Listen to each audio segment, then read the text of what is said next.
সাকিবকে নিয়েই আমরা কথা বলছি, but I will also request যখন আমরা এই প্রশ্নটা করেন আমাদের তিনজন ক্রিকেটার, তিনজন এক্স ক্যাপ্টেন মাশরাফি মুর্তজা, নাইমুর রহমান দুর্জয়, সাকিব আল হাসান একই ধরনের সিচুয়েশনে আছেন। তো it is not right for me two sit here and talk about only one particular cricketer. আমার কাছে মনে হয় যে আমরা যখন প্রশ্ন করব, আপনারাও যখন প্রশ্ন করবেন, please make sure that you are mentioning the other two ex captain also.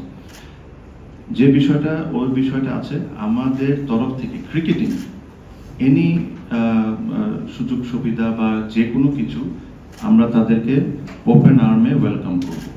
যে জিনিসগুলা যে লফুলি যে জিনিসগুলো আছে, আপনি আমাদের মিনিস্টার সাহেবও বলেছেন, উনিও বলেছেন যে ওনার এটার প্রতি আমরা নমনীয় হব, ওনার তরফ থেকে বলেছেন।